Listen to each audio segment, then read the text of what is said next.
ನಾಮಕ್ಕೆ ಸ್ತೋತ್ರವಾಗಲಿ. ಈ ವಾಕ್ಯ ಭಾಗವನ್ನು ಕೇಳುವಂತ ಸಹೋದರಿ ಸಹೋದರನೇ, ಈ ವಾಕ್ಯದ ಸಾರಾಂಶ ಏನಪ್ಪ ಅಂದ್ರೆ, ಬೇಡಿಗಳಿಂದ ಕಟ್ಟಲ್ಪಟ್ಟಿದೆಯೋ, ಬೇಡಿಗಳಿಂದ ಕಟ್ಟಲ್ಪಟ್ಟು ಒದ್ದಾಡಿ ಈ ಲೋಕದಿಂದ ನೋವಿನಲ್ಲಿ ದುಃಖದಲ್ಲಿ ಬಳಲ್ತಾ ಇದೆಯಾ? ಬೇಡಿಗಳಿಂದ ಕಟ್ಟಲ್ಪಟ್ಟಿದೆಯಾ? ಈ ವಾಕ್ಯ ಭಾಗ ನಿನಗೆ. ವಾಕ್ಯದ ಭಾಗದ ಮುಂಚೆ ಒಂದು ಚಿಕ್ಕ ಪ್ರಾರ್ಥನೆ. ನಮ್ಮನ್ನು ಬಹಳವಾಗಿ ಪ್ರೀತಿ ಮಾಡುವ ನಮ್ಮ ಪರಲೋಕದ ತಂದೆಯಾದ ದೇವರೇ, ಈ ಸಮಯದಲ್ಲಿ ವಾಕ್ಯ ಭಾಗವನ್ನು ಓದುವ ಎಲ್ಲ ಓದುವಂಥವ್ರನ್ನು, ಕೇಳುವಂಥವ್ರನ್ನು ಎಲ್ಲರನ್ನು ಕೂಡ ಆಶೀರ್ವದಿಸು, ಬಲಪಡಿಸು ದೇವ. ಅನೇಕ ಜನ ಬೇಡಿಗಳಿಂದ ಕಟ್ಟಲ್ಪಟ್ಟವರಾಗಿ, ಬಂಧಿಸಲ್ಪಟ್ಟವರಾಗಿ ಒದ್ದಾಡಿ ದೇವರಿಂದ ದೂರ ಆಗ್ತಾ ಇದ್ದಾರೆ ಸ್ವಾಮಿ. ಲೋಕದಿಂದ ದೂರ ಆಗ್ತಾ ಇದ್ದಾರೆ, ತಂದೆ ತಾಯಿಗಳಿಂದ ದೂರ ಆಗ್ತಾ ಇದ್ದಾರೆ ಸ್ವಾಮಿ. ಸಭೆಗೆ ದೂರ ಆಗ್ತಾ ಇದ್ದಾರೆ ಸ್ವಾಮಿ. ಸ್ನೇಹಿತರಿಗೆ ದೂರ ಆಗ್ತಾ ಇದ್ದಾರೆ ಸ್ವಾಮಿ. ಈ ಒಂದು ವಾಕ್ಯದ ಭಾಗದಿಂದ ಅವರನ್ನು ಬಲಪಡಿಸಿ, ಧೈರ್ಯಪಡಿಸಿ, ಅವರನ್ನು ತಿರುಗಿ ಸರಿಯಾದ ಮಾರ್ಗದಲ್ಲಿ ಮಕ್ಕಳು ನಡೆಸುವಂತೆ ಸಹಾಯ ಮಾಡು. ಯೇಸುವಿನ ನಾಮದಲ್ಲಿ ಪ್ರಾರ್ಥನೆ ಮಾಡ್ತಾ ಇದ್ದೀನಿ ಪರಲೋಕದ ತಂದೆ. ಆಮೇನ್, ಆಮೇನ್. ದೇವರ ನಾಮಕ್ಕೆ ಸ್ತೋತ್ರವಾಗಲಿ.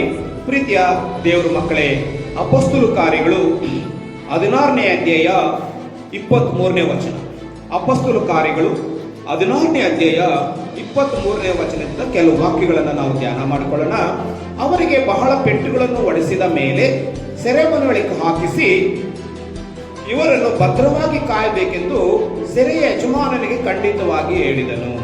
ಪ್ರೀತಿಯ ದೇವರ ಮಕ್ಕಳೇ,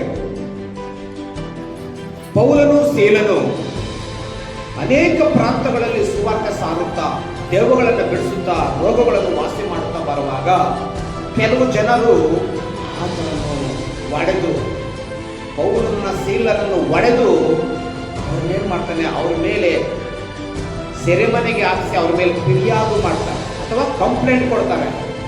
ಕಂಪ್ಲೇಂಟ್ ಕೊಟ್ಟಾಗ ಅಥವಾ ಫಿರ್ಯಾದು ಮಾಡಿದಾಗ ಆತನನ್ನ ಅವರು ಹೊಡಿತಾರೆ, ಮೈಯೆಲ್ಲ ರಕ್ತ ಸುರಿತಾರೆ, ನೋವಲ್ಲಿ ಕಷ್ಟಪಡ್ತಾ ಇರ್ತಾರೆ. ಅದು ಮಾತ್ರವಲ್ಲದೆ ಅವರಿಗೆ ಬೇಡಿಗಳನ್ನು ಹಾಕಿಸ್ತಾರೆ. ಬೇಡಿಗಳನ್ನು ಹಾಕಿ ಚೆನ್ನಾಗಿ ಒಡೆದು, ಕೈಗಳಿಗೆ ಬೇಡಿಗಳು, ಕಾಲುಗಳಿಗೆ ಬಂಧಕಗಳು, ಕಬ್ಬಿಣದ ಬಂಧಕಗಳನ್ನು ಹಾಕಿ ಅವರನ್ನು ಸೆರೆಮನೆಯಲ್ಲಿ ಹಾಕ್ತಾರೆ. ಪ್ರೀತಿಯ ದೇವರ ಮಕ್ಕಳೇ, ಈ ವಾಕ್ಯದಿಂದ ನಾವು ಕಲಿಯುವಂಥದ್ದು ಏನಪ್ಪಾ ಅಂದ್ರೆ, ಅನೇಕ ಸಂದರ್ಭಗಳಲ್ಲಿ ಸೈತಾನನು ನಿನ್ನನ್ನು ನನ್ನನ್ನು ಪ್ರತಿ ದಿನ ಈ ಲೋಕದ ಆಸೆಗಳೆಂಬ ಬೇಡಿಗಳನ್ನು ಹಾಕಿ ಈ ಲೋಕದ ಆಸೆಗಳಿಗೆ ನಮ್ಮನ್ನು ತಿರುಗಿಸುವಂತನಾಗಿರ್ತಾನೆ, ನಿಮ್ಮೆಲ್ಲರನ್ನು ತಿರುಗಿಸುವಂತನಾಗಿರ್ತಾನೆ. ಏನು ಒಳ್ಳೆ ಮಾಲ್ ನೋಡಿದಾಗ ಅಬ್ಬಾ ಆ ಮಾಲ್ಗೆ ಹೋಗ್ಬೇಕು, ಆ ಮಾಲಲ್ಲಿ ಏನೇನಿದೆ ಅವೆಲ್ಲ ನೋಡಬೇಕು. ಒಂದೊಂದಾಗಿ ನೋಡ್ತಾ ನೋಡ್ತಾ ನೋಡುತ್ತಾ ನೋಡುತ್ತಾ ಅದು ನಿನ್ನ ಮನಸ್ಸನ್ನು ಬೇರೆ ಕಡೆಗೆ ಟರ್ನ್ ಮಾಡ್ತಾನೆ, ಬೇರೆ ಕಡೆಗೆ ತಿರುಗಿಸಿ ನಿನ್ನಲ್ಲಿ ಪಾಪದಲ್ಲಿ ಬೀಳಿಸುವ ಹಾಗೆ ಆ ಸೈತಾನನು ಮಾಡುತ್ತಾನೆ. ಈ ದೇವರನ್ನು ಬಿಟ್ಟು ಈ ಲೋಕದ ಕಡೆಗೆ ತಿರುಗಿಕೊಳ್ಳುವಂಥದ್ದು ಕೂಡ ಅದೊಂದು ಬೇಡಿಯಾಗಿದೆ. ನೋಡಿ, ಈ ಪೌಲ ಸೀಲನು ದೇವರಿಗಾಗಿ ನಿಂತುಕೊಂಡು, ದೇವರ ಸುವಾರ್ತೆ ನಿದ್ರಿಗಾಗಿ ಸಾರುವಾಗ ಇವ್ರಿಗೆ ನ್ಯಾಯಬದ್ಧವಾಗಿ ಬೇಡಿಗಳು ಹಾಕಲ್ಪಡ್ತು. ಆದ್ರೆ ಅವ್ರು ಭಯಪಟ್ರ? ಅವ್ರು ಭಯ ಪಡಲಿಲ್ಲ. ಧೈರ್ಯವಾಗಿ ಸೆರೆಮನೆಗೆ ಹೋದ್ರು. ಸೆರೆಮನೆಯಲ್ಲಿ ಬೇಡಿಗಳು ಹಾಕಿದ್ದಾಗ ಆ ಸೆರೆಯಲ್ಲಿ ಅವರು ಕುಕ್ಕು ಹೋಗಲಿಲ್ಲ, ಸೋತು ಹೋಗಲಿಲ್ಲ. ಪ್ರೀತಿಯ ಸಹೋದರನೇ, ಸಹೋದರಿಯೇ, ನ್ಯಾಯಬದ್ಧವಾಗಿ ಬೇಡಿಗಳು ಬಿಡುವುದಾದ್ರೆ ಸಂತೋಷ ಪಡು. ಪಾಪ ಬೇಡಿಗಳನ್ನು ಕಲಚಿ ಬಿಡಬೇಕು. ನಮ್ಮಲ್ಲಿ ದೇವರಿಗಾಗಿ ನಿಂತುಕೊಳ್ಳುವ ಕೆಲವು ಬೇಡಿಗಳು ಬಿಡುತ್ತದೆ. ಆ ಬೇಡಿಗಳು ನಮಗೆ ಮಾಲೆಗಳಾಗಿ ಮಾರ್ಪಡಿಸ್ತಾನೆ. ಆಮೇಲೆ ನೋಡಿ 24ನೇ ವಚನ. ಅವನು ಇಂಥ ಅಪ್ಪಣೆಯನ್ನು ಹೊಂದಿ ಅವರನ್ನು ಸೆರೆಮನೆಯೊಳಗೆ ಕೋಣೆಯಲ್ಲಿ ಹಾಕಿ ಅವರ ಕಾಲುಗಳಿಗೆ ಕೊಳವನ್ನು ಹಾಕಿ ಬಿಗಿಸಿದನು. ಕಾಲುಗಳಿಗೆ ಕೊಳ, ಕೈಗಳಿಗೆ ಬೇಡಿ. ಕಾಲುಗಳಿಂದ ಇದ್ದು ನಡೆದಾಡಬಾರ್ದಲ್ಲ, ಕೈಗಳಿಂದ ಓಡಾಡಬಾರ್ದಲ್ಲ. ಹಾಗಾಗಿ ಕೈಗಳಿಗೆ ಕಾಲುಗಳಿಗೆ ಬೇಡಿಗಳಾಗಿದ್ದಾರೆ. ಯಾರಿಗೋಸ್ಕರ? ದೇವರಿಗೋಸ್ಕರ, ಸುವಾರ್ತೆಗೋಸ್ಕರ ಬೇಡಿಗಳು ಹಾಕೊಂಡಿದ್ದಾರೆ. ಈ ದಿನ ಸೈತಾನನೆಂಬ ಬೇಡಿಗಳಿಂದ ಕಟ್ಟಲ್ಪಟ್ಟಿದೆಯಾ? ಕುಡುಕುತನೆಂಬ ಬೇಡಿಗಳು ನಿನ್ನ ಕಟ್ಟಲ್ಪಟ್ಟಿದೆಯಾ?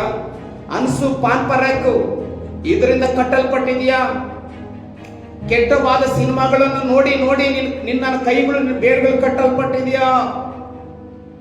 ಅನೇಕ ಪಾಪಗಳಿಂದ ಕಟ್ಟಲ್ಪಟ್ಟಿದೆಯಾ?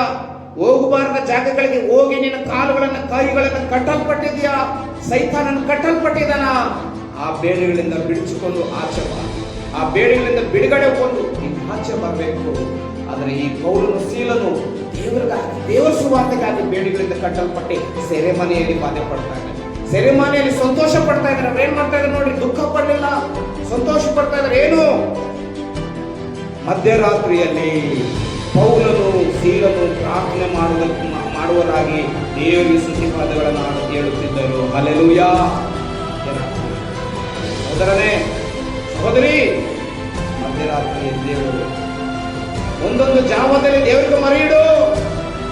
ಏನಕ್ಕೋಸ್ಕರ ಮರೆಯಿಡಬೇಕು? ನಿಮ್ಮ ಮಕ್ಕಳಿಗೋಸ್ಕರ ಮರೆಯಿಡು. ನಿಮ್ಮ ತಂದೆ ತಾಯಿ ರಕ್ಷಣೆಗೋಸ್ಕರ ಮರೆಯಿಡು.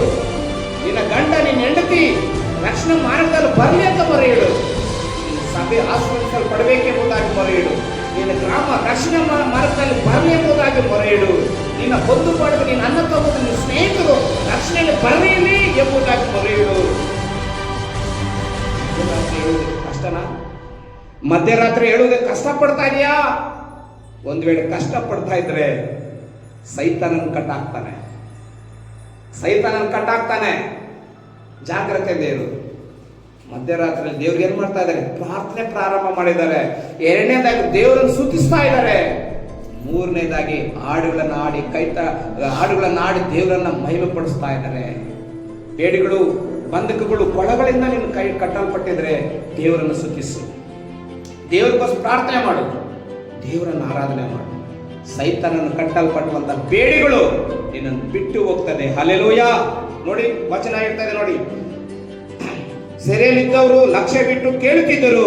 ಅಕಸ್ಮಾತ್ ಆಗಿ ಮಹಾಭೂಕಂಪ ಉಂಟಾಯಿತು. ಸೆರೆಮನೆ ಅಸ್ತಿವಾರಗಳು ಕದಿಲವು. ಅದೇ ಕ್ಷಣದಲ್ಲಿ ಕದಗಳೆಲ್ಲ ತೆರೆದವು. ಎಲ್ಲರ ಬೇಡಿಗಳು ಕಳಚಿ ಬಿದ್ದವು. ಹಲ್ಲೆಲೂಯಾ. ದೇವರ ನಾಮಕ್ಕೆ ಸ್ತೋತ್ರ.